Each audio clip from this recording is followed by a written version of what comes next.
दो बातों पर विशेष आपका ध्यान लाना चाहूँगा। आध्यात्मिक विकास के सोपान क्रम में इन सीढ़ियों पर पहले जो चीज़ हमारा आकर्षण का केंद्र है, जिससे हमको मोटिवेशन मिल रहा है, बाद में वही चीज़ हमारे लिए ऑब्स्ट्रक्शन, अवरोध बन जाती है। थोड़ी कंट्राडिक्टरी सी लगेगी यह बात, फिर से गौर से सुनिएगा। समझो हम पहली सीढ़ी पर हैं और दूसरी सीढ़ी हमारे लिए आकर्षण का केंद्र है। उससे हमको प्रेरणा मिलती है कि हम आगे बढ़ें, तो हम दूसरी सीढ़ी पर चढ़ने की कोशिश करेंगे। लेकिन जब हम चढ़ जाएंगे, यही हमारा अवरोध बन जाएगी। हमको लगेगा जो हम चाह रहे थे वो हमको मिल गया, तो फिर हम तीसरे पर जाने की बात ही भूल जाएंगे। यदि तीसरा हमारे लिए मोटिवेटिंग फैक्टर है, प्रेरक तत्व है, तो हम तीसरे तक पहुंचेंगे। लेकिन फिर वहाँ हमारा मोह बन जाएगा, हम संतुष्ट हो जाएंगे कि ठीक जो हमने चाहा था वो मिल गया। अब ये तीसरी सीढ़ी हमारा बंधन बन गई, हम वहीं रुक गए, चौथे पर नहीं जा पा रहे। तो इस बात को थोड़ा सा ख्याल रखिएगा। जो भी चीज़ हमारे लिए मोटिवेशन का कारण है, प्रेरणादायी है, आकर्षक है, वही चीज़ बाद में रोकने वाली बन जाती है, क्योंकि हम उससे प्रभावित हैं, हम उससे आकर्षित हैं, हम उसके प्रति मोहग्रस्त हो जाएंगे, वो हमें आगे न बढ़ने देगी। तो साधक को इस चीज़ का खूब ख्याल रखना है, हर चीज़ का सदुपयोग करना है वहाँ तक जाने के लिए। फिर याद रखना है इसके और भी आगे जाना है। तो कुंडलनी को कोई आखिरी लक्ष्य ना समझें। आज आखिरी दिन है कुंडलनी अवेकनिंग रिट्रीट का। कोई चक्र का आपको अनुभव हो गया, ऐसा ना समझें कि हो गया सब कुछ। ये भी रास्ते का एक पड़ाव है और आगे जाना है। यह बहुत महत्वपूर्ण बात है। और साधना पथ पर जितने भी अनुभव होते हैं उन सब पर लागू होती है। वो अनुभव प्रीतिकर हैं, सुखदायी हैं। उन्हीं की वजह से हमने यात्रा शुरू की थी। लेकिन वही अनुभव खतरनाक हो जाएंगे अगर हम रुक गए। और जो सुखदायी है, शांतिदायी है, वहाँ रुकने की संभावना खूब बढ़ जाती है। जब हम दुख तक को नहीं छोड़ पा रहे थे, तब सुखदायी को कैसे छोड़ेंगे? हमारी जो मनोवृत्ति बड़ी अजीब है। दुनिया में इतने लोग इतने दुखों में हैं, भली बातें जानते हुए किसका कारण से दुख है, फिर भी वहाँ से नहीं हट पा रहे। लोगों के दाम्पत्य जीवन को देखो, कोई 95% लोग बड़ा नारकीय जीवन जी रहे हैं। दिन रात लड़ाई झगड़े में, कलह में गुजर रहा है, ऑन गोइंग कॉन्फ्लिक्ट, लेकिन फिर भी छोड़ने भी तैयार नहीं है। अब इससे आप अंदाज लगा लो कि इतनी दुखद घटनाओं को भी हम नहीं छोड़ सकते, तो जब सुखद घटेंगी तब कैसे छोड़ेंगे? तब तो हम बहुत जोर से पजेस करके बैठ जाएंगे, पकड़ लेंगे। सावधान, क्योंकि फिर इससे और जो बेहतर सुख हो सकता था और सूक्ष्म आनंद के लोक में हम पहुंच सकते थे, उससे फिर हम वंचित हो जाएंगे। तो जो भी अनुभव हो, कुंडलनी के, चक्रों के, शरीरों के, अन्य विभूतियों के, सावधान। वो प्यारे हैं, उनकी वजह से आपने यात्रा शुरू की थी। जब वो हो जाए धन्यवाद देना, और कभी भी लौट के दोबारा उनके होने की आकांक्षा से मत भरना। हो गया सो हो गया। एक मित्र थोड़े दिन पहले मुझे कह रहे थे कि पहले आउट ऑफ बॉडी एक्सपीरियंस बहुत होता था। हर कुछ दिन के बाद अचानक शरीर छूट जाता था, बड़े विस्तार का अनुभव, फैलाव का अनुभव। अब नहीं होता। अब क्या करें?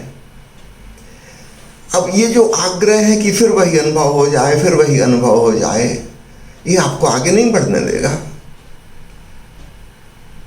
अच्छा है, यह अनुभव हुआ, प्यारा है, प्रीतिकर है, बहुत लोग इसी की खातिर आध्यात्मिक साधना शुरू करते हैं। अब मुश्किल ये है कि जब वो प्रीतिकर अनुभव हो रहा है जिसमें आपको बहुत अच्छा लग रहा है, एक सहज वृत्ति है कि हम उसको पकड़ के बैठ जाएं, हम उसी के रिपीटिशन की आकांक्षा करें, फिर तो हम अगली सीढ़ी पे कदम ही नहीं रखेंगे, क्योंकि अगली सीढ़ी पे कदम रखेंगे ये तो पक्का छूट जाएगा। ये बड़ी मुसीबत है साधक की कि वही चीज जो उसके लिए प्रेरणा का स्रोत थी वही उसके लिए दीवार बन गई। अब वो सीढ़ी सीढ़ी ना रही, दीवार जैसी हो गई, वो आगे नहीं बढ़ने देती। इसलिए न केवल कुंडलनी चक्र इत्यादि के बारे में, सारे अनुभवों के बारे में खूब अच्छे से समझ लो। जब वो हो धन्यवाद देना और आगे बढ़ने का स्मरण रखना। पीछे पलट पलट के वहां देखने की जरूरत नहीं,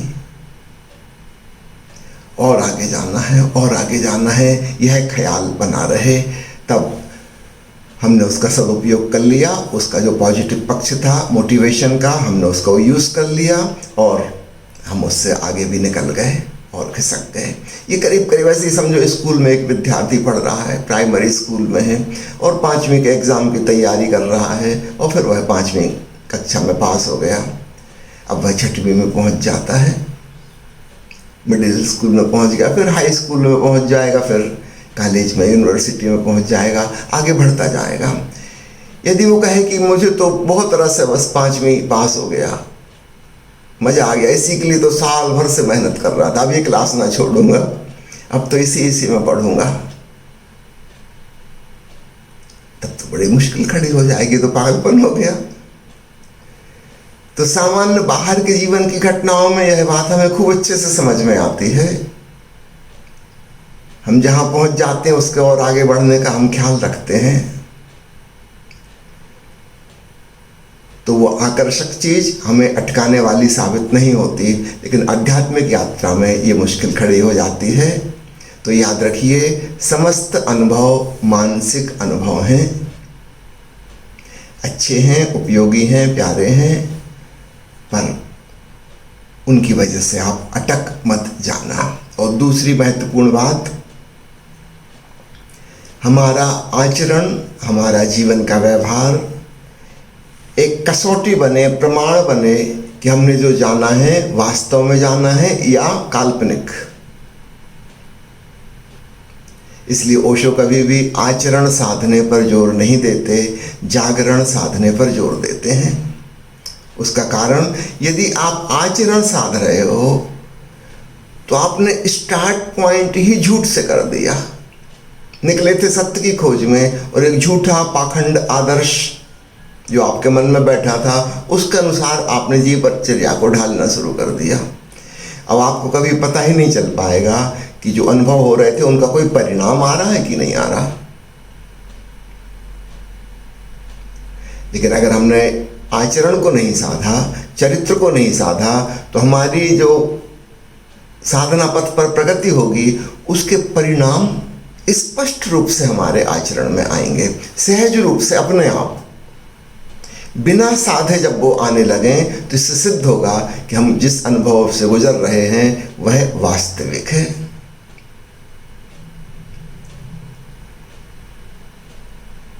तो ये बहुत बड़ा सहारा हो जाएगा, वरना पता कैसे लगाओगे।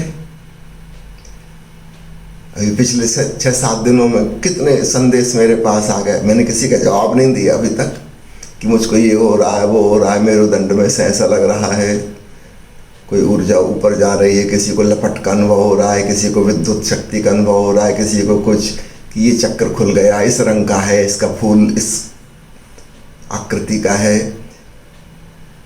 ठीक है, अनुभव हो रहा है। अब देखना ये इसका परिणाम हमारी जिंदगी में क्या आता है। अगर परिणाम आता है तो बिल्कुल ठीक, अन्यथा कल्पना भी संभव है, क्योंकि हमारी जो मेंटल बॉडी है बड़ी कल्पनाशील है, कुछ भी कल्पना कर सकती है। आपने साइकोलॉजी के 2 शब्द सुने होंगे, न्यूरोटिक और साइकोटिक। ये पागलपन के 2 रूप। आजकल इनका प्रचलन खत्म हो गया, अब मेडिकल साइंस में शब्दों का उपयोग नहीं करते। कुछ सालों पहले तक यूज़ करते थे। दोनों पागलपन है, लेकिन दोनों में फ़र्क क्या है? न्यूरोटिक जो है उसका पागलपन वास्तविक जगत से कनेक्टेड है, वो संपर्क में है, उसे पता है तथ्यों का आसपास जो हो रहे हैं। और साइकोटिक जो है उसका पागलपन वास्तविक जगत से कुछ भी नाता नहीं रखता।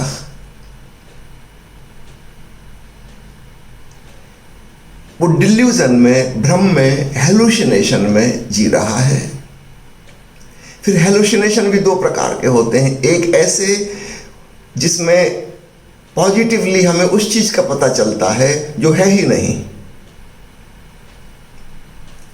निरी कल्पना, जो नहीं है उसका पता चल रहा है और हमें वो सच लग रही है।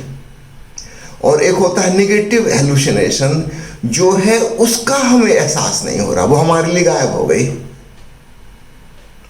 रात्रि सपने में जब हमारी मेंटल बॉडी फंक्शन करती है, ये दोनों घटनाएं एक साथ घटती हैं। आपने गौर किया? सपने में एक कहानी चल रही है भीतर, जो नहीं है वह प्रकट हो गई, बिल्कुल सच लग रही है। और जो वास्तविक लोक था, जिस पलंग पे आप सोए हैं, जिस घर में आप रह रहे हैं, बगल में आपके जीवन साथी सो रहे हैं कि बच्चे सो रहे हैं, ये सचमुच की दुनिया बिल्कुल गायब हो गई, ये है ही नहीं।